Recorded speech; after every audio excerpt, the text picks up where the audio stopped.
Buddha membabarkan dharma yang telah beliau ketemukan atas permohonan Brahma Sanggapati. Beliau menyanggupi dengan mengatakan, terbukalah pintu kehidupan abadi bagi mereka yang mau mendengar dan mempunyai keyakinan.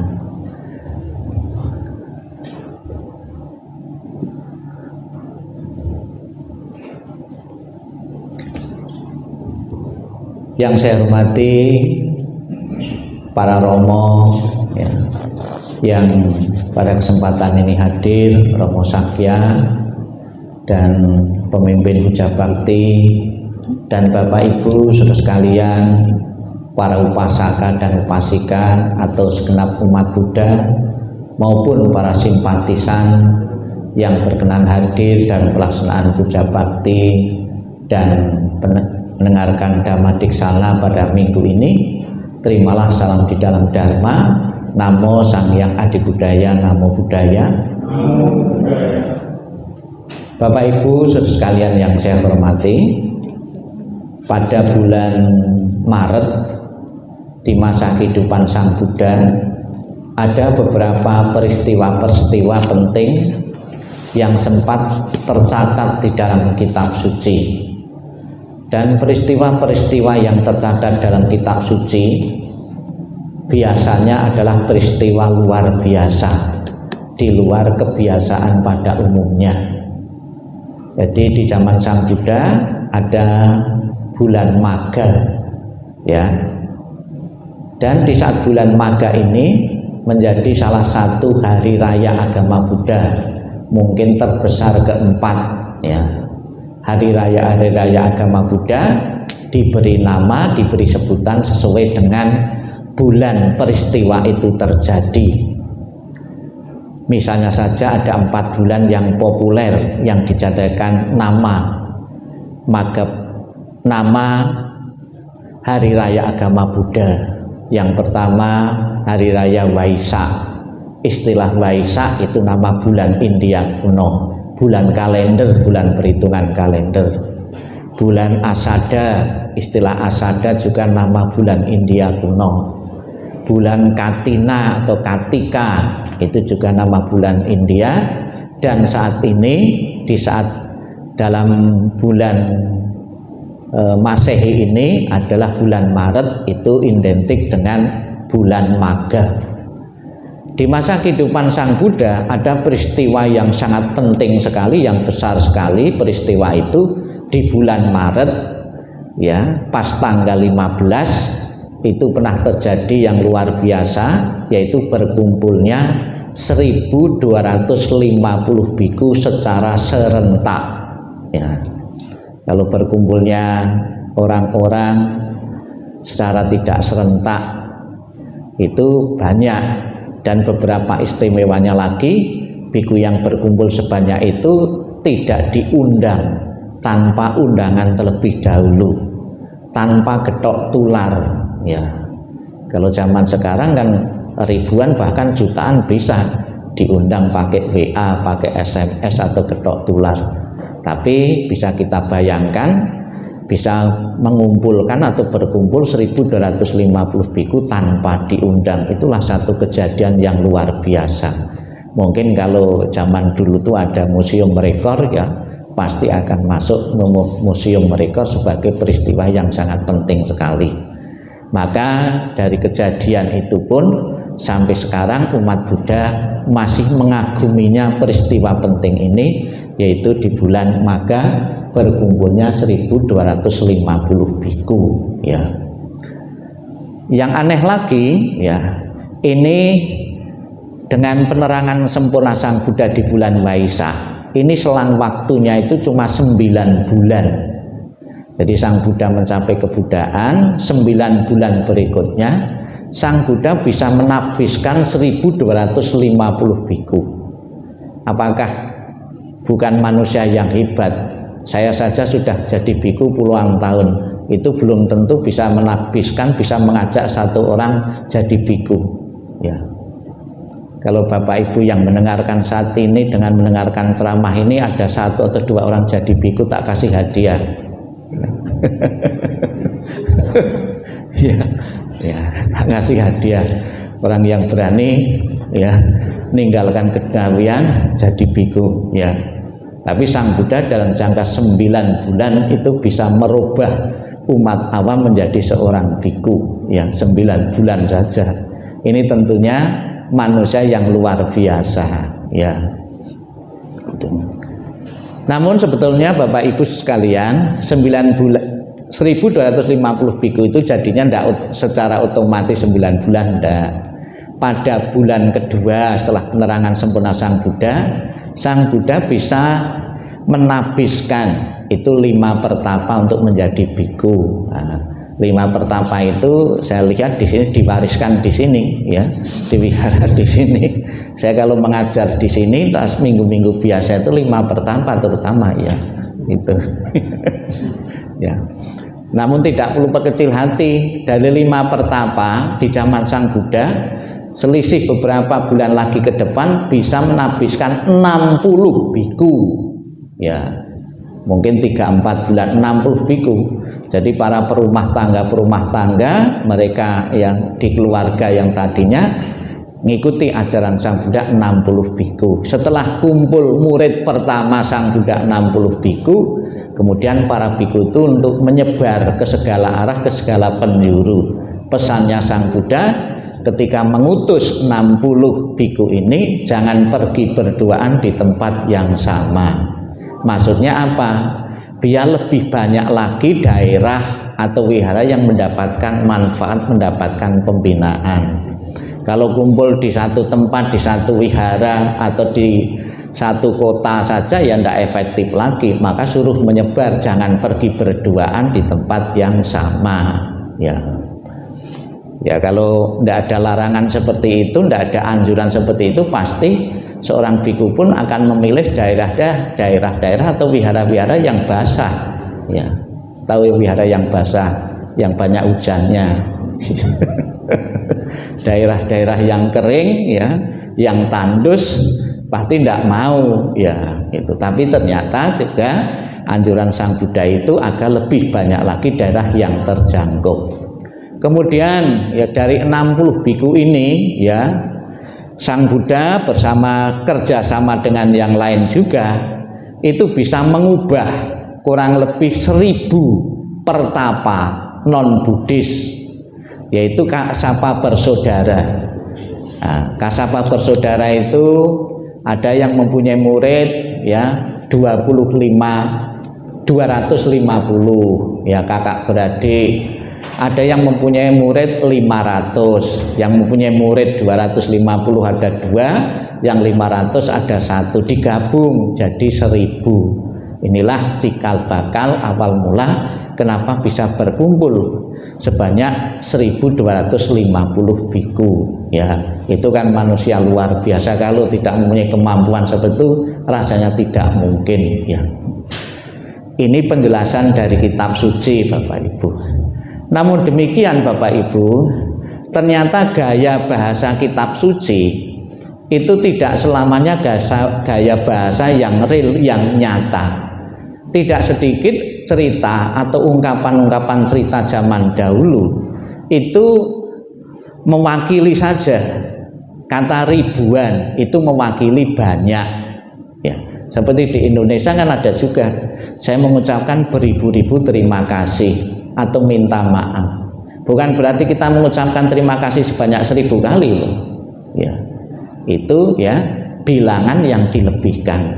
Demikian pula 1250 biku itu bisa angka yang sesungguhnya, bisa juga untuk menunjukkan banyak biku telah berhasil ditabiskan oleh Sang Buddha. Ya. Ya bisa juga angka yang ideal 1250 itu 125. Biar kelihatan wah ya, ditambahin 0 belakangnya ya, itu sudah beda lagi ya. Memang gaya bahasa kitab suci itu ada menggunakan bahasa hiperbola, bahasa yang dilebih-lebihkan ya. Kemudian Bapak Ibu, di saat 1250 biku ini di samping mempunyai keistimewaan tanpa diundang, juga semua ini sudah mencapai tingkat kesucian yang tertinggi, yaitu mencapai tingkat kesucian arahat. Kita tahu di dalam agama Buddha itu ada beberapa tingkatan-tingkatan kesucian. Tingkat kesucian yang pertama disebut Sotapanna, Sakadagami, Anagami, dan Arahat. Dan yang tertinggi ini Arahat ini sudah bisa melepaskan atau melepaskan dari 10 belenggu ya, yang membelenggu kehidupan manusia sudah bisa dipatahkan sehingga berhasil mencapai tingkat kesucian Arahat atau yang tertinggi ini. Kemudian dari biku-biku yang sebanyak ini juga mereka mempunyai kekuatan batin semua, mempunyai kekuatan adi duniawi ya, mempunyai kekuatan supranatural ya. Contohnya apa?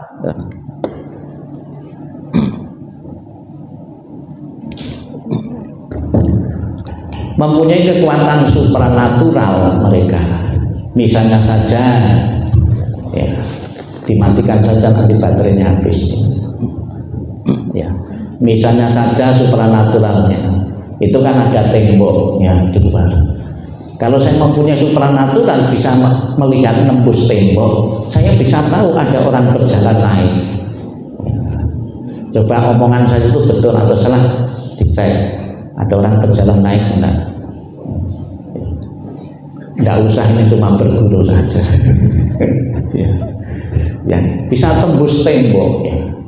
Kemudian bisa juga mempunyai kemampuan sungguhan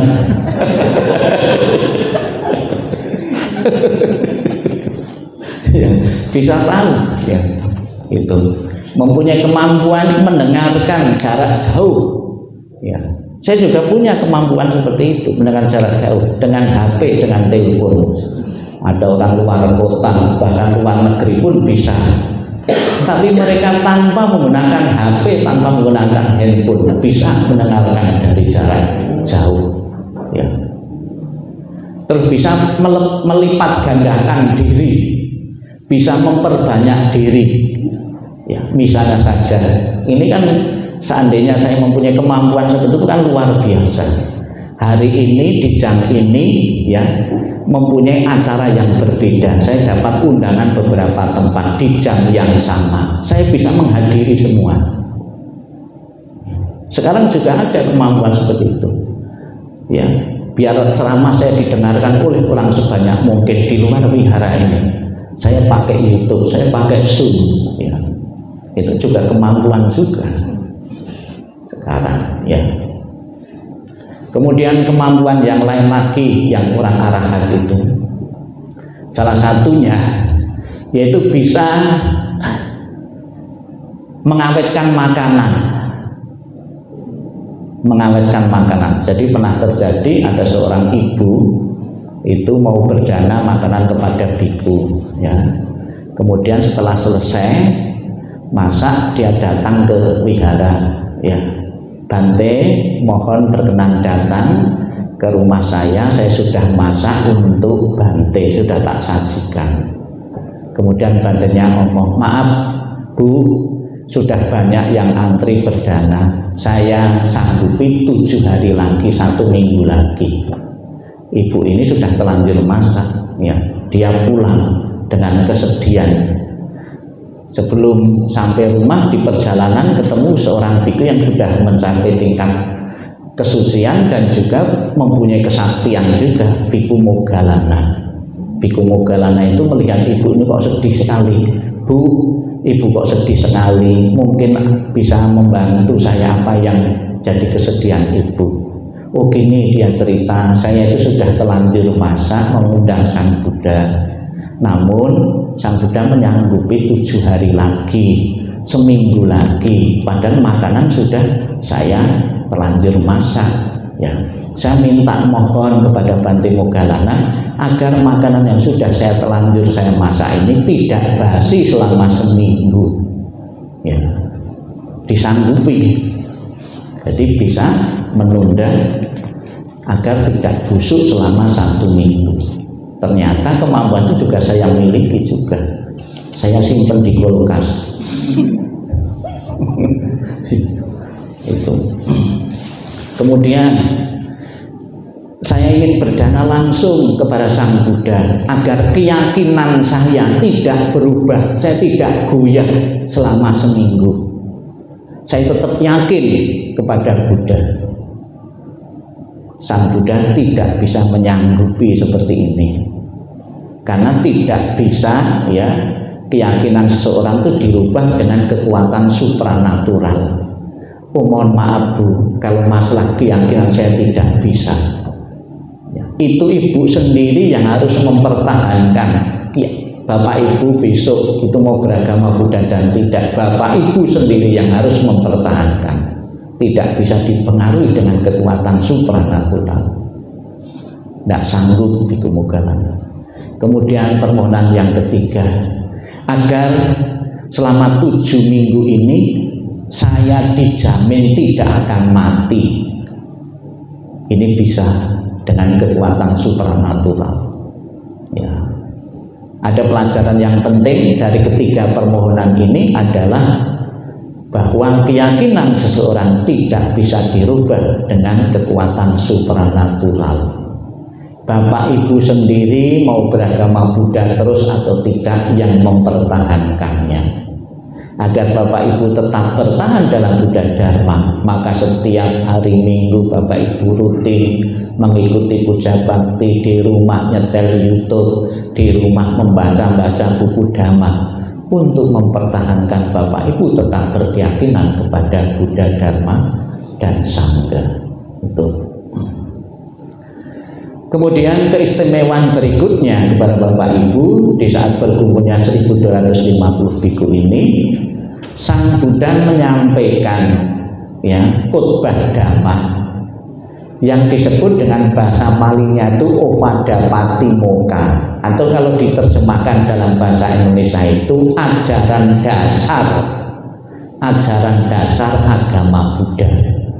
Apa yang menjadi ajaran dasar agama Buddha? Mungkin bagi mereka yang belum pernah membaca, belum pernah mendengar Dhamma Diksana, ceramah-ceramah Dhamma, dikiranya ajaran Dhamma itu ajaran yang boleh katakan asing, ya, langka, ya. Tapi ternyata tidak asing dan tidak langka. Mungkin dalam kehidupan sehari-hari Anda di masyarakat juga sering mendengar ajaran dasar Sang Buddha itu. Apa yang diajarkan Sang Buddha? Janganlah berbuat jahat, tambahlah kebaikan, sucikan hati dan pikiran. Ada seorang penguasa itu datang kepada seorang pertapa, ya, ingin menerima ajaran. Kemudian mohon pertapa, saya menerima ajaran, tolong saya diberi ajaran dasar yang hakiki tentang kehidupan. Itu apa? Pertapa ini menjawab, jangan berbuat jahat, tambahlah kebaikan. Si penguasa ini menerima jawaban yang tidak disangka-sangka. Dia komentar, kok sederhana sekali ajaranmu, ya, kok singkat sekali ajaranmu. Kemudian si pertapa itu mengatakan, memang singkat dan sederhana, namun orang yang berumur 70 tahun, 80 tahun masih banyak yang kesulitan untuk mempraktekkannya. Tidak sedikit, tidak menjadi jaminan orang usia 70-80 tahun tidak membunuh, tidak mencuri, tidak berzina, tidak cabul.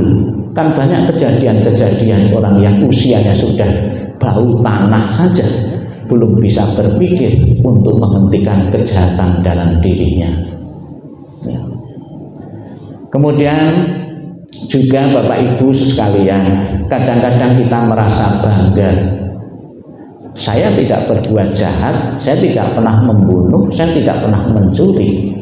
Kita pasif, tapi ketika lingkungan sekitar kita ada orang yang jahil, ada orang yang tidak beres, ada orang yang niat berbuat jahat, kita cuek saja, tidak mempedulikan mereka, tidak urun rembuk untuk memberi saran dan nasihat. Kita cuma bangga, saya tidak melakukan, tapi tidak ada proaktif untuk ikut berpartisipasi dalam lingkungan masyarakat, setidaknya dalam lingkungan keluarga, untuk menghentikan kejahatan yang akan dilakukan oleh seseorang. Kemudian pesan Sang Buddha kepada biku-biku ini juga, tambahlah kebaikan. Dan kalau melakukan satu kebaikan, hendaknya diulang-ulang terus. Ada sebuah ilustrasi air yang dijatuhkan atau air keran yang setetes demi setetes. Pada suatu saat nanti akan memenuhi tempayan, akan memenuhi bak, sekalipun itu setetes-tetes. Kadang-kadang kita menyepelekan perbuatan baik yang kita lakukan, meremehkan perbuatan baik yang kita lakukan. Oh, terlalu kecil yang saya lakukan, terlalu sederhana yang saya lakukan. Justru dari hal yang kecil, dari hal yang sederhana itulah kebiasaan-kebiasaan positif dalam pikiran kita harus kita bangun. Apabila kita belum sanggup untuk melakukan suatu hal yang besar, karya besar, ya, dimulai dari hal-hal yang kecil ini dulu. Kemudian pesan yang ketiga, sucikan hati dan pikiran. Siapa di sini yang tidak punya pikiran? Semua punya pikiran. Sucikan hati dan pikiran. Bagaimana mensucikan pikiran? Kita selalu berpikir untuk kebaikan orang lain. Kita berpikir untuk kesejahteraan orang lain. Setiap saat kita berpikir semoga semua makhluk hidup berbahagia. Namun tidak sedikit pula biar dianggap khusyuk sebagai orang beragama, dianggap saleh, tidak sedikit kita di depan altar Buddha atau altar-altar yang lain. Kalau sembahyang itu justru memupuk ego, semoga saya, semoga saya, semoga saya. Jarang kita berpikir semoga semua makhluk berbahagia, semoga orang yang memusuhi saya, yang membenci saya juga bahagia. Tidak sedikit kita hanya berdoa, hanya berpikir untuk kebaikan kita, untuk kepentingan kita. Dari bait pertama ini bisa untuk menyimpulkan tentang keseluruhan ajaran Sang Buddha. Ajaran Sang Buddha itu terdiri dari 84.000 pokok bahasan. Jadi di antara kitab-kitab suci agama-agama yang ada di dunia, ini kitab suci agama Buddha itu kitab suci yang paling tebal, paling banyak. Ada beberapa agama kan mungkin 2 kali 3 kali ini, tapi kitab suci agama Buddha itu mungkin suatu lemari gitu. 84.000 pokok bahasan. Ya. Untuk mempermudah, dari 84.000 pokok bahasan itu dibagi 3. Ada bagian khotbah yang disebut dengan sutta. Ini intisarinya tambahlah kebaikan. Ada bagian peraturan-peraturan yang disebut winaya. Intisarinya jangan berbuat jahat, ya, atau tidak melakukan kejahatan. Ada bagian filsafat, intisarinya tambahlah sucikan hati dan pikiran. Itu bait pertama dari Opadapatimokkha. Ada 3 bait, ya. Tadi di saat meditasi Bapak Ibu kan sudah mendengarkan apa yang saya baca tadi, mendengarkan semua ya yang datang duluan. Tolong diingat coba 1 kalimat saja bait kedua tadi isinya apa. Nah, apa tadi? Ini belum ada 1 jam yang lalu loh. Ada? Tidak ada yang ingat? Dari tadi yang saya baca tadi 1 kalimat saja atau 1 kata saja. Nanti kalau tidak 1 kali 1 huruf saja, pakai huruf apa tadi?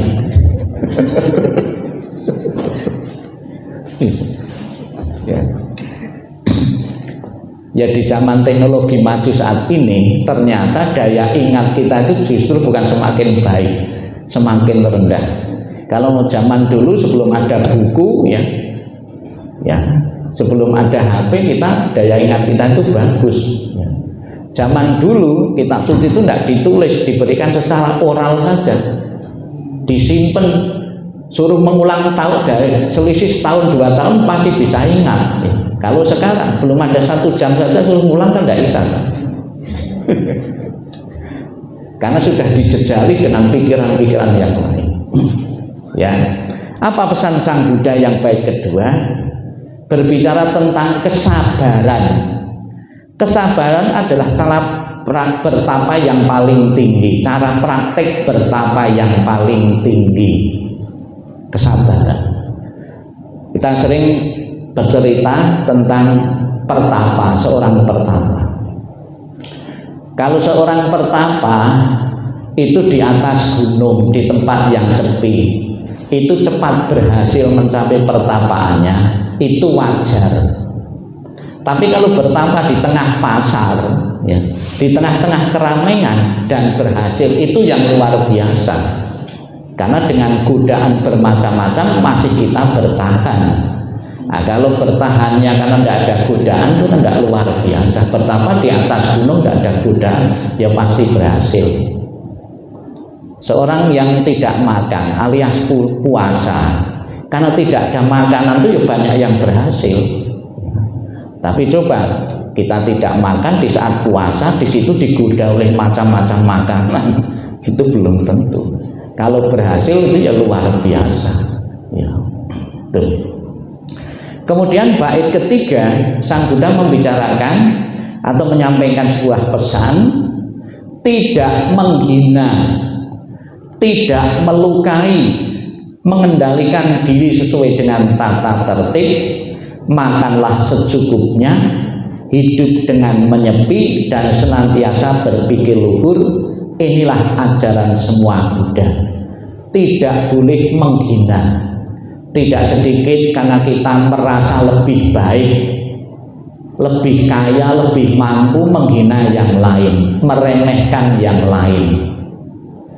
Tidak sedikit juga kita melukai, baik itu melukai melalui ucapan maupun melukai secara sungguhan, secara fisik.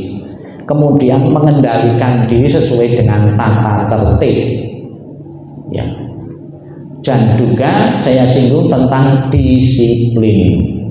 Saya tanya siapa yang rencananya pada hari ini yang mau wisudi, tunjuk jari. Yang sudah dijadwal, sudah kasih waktu ada wisudi, tunjuk jari hari ini. Yang mau wisudi tunjuk jari. Nah, tunjuk jari. Ada berapa orang? 5 ya? 7 ya. Mungkin belum, saya sudah memberikan waktu jam 9 ya, jam 9, tapi ternyata tadi jam 9 lebih itu baru datang ya. Ini juga menunjukkan kedisiplinan kurang ya, karena biku itu tugasnya itu banyak, karena sudah diatur hari ini nanti saya di sini, nanti tempat lain itu, makanya perlu tak kasih waktu. Gara-gara 1 orang 2 orang yang tidak disiplin, pasti undangan yang lain itu juga kacau juga ya, banyak yang karena tidak disiplin 1 orang 2 orang, acara yang diikuti biku itu jadi molor ya. Lain waktu jadilah umat Buddha yang menghargai waktu, yang disiplin ya. Untuk kali ini saya maafkan ya, nanti tetap karena sudah hadir, Anda yang mau wisudi nanti habis kebaktian ini saja ya, biar lebih kusuk ya nanti ya. Bagi mereka yang mau wisudi ya, boleh daftar ke ketua wihara di sini, akan saya layani ya, boleh ya, yang mau wisudi boleh. Ternyata akhir-akhir ini ada tren non Buddhis ingin belajar agama Buddhis. Dalam 1 bulan itu puluhan saya itu dari kalangan mahasiswa-mahasiswi itu ya. Ini di BDC juga sudah ditunggu-tunggu ya. Mungkin karena jiwa muda itu kan keingintahuannya hal-hal baru itu kan lebih besar ini ya. Di samping juga manten juga tiap bulan banyak yang puluhan untuk mau belajar agama Buddha.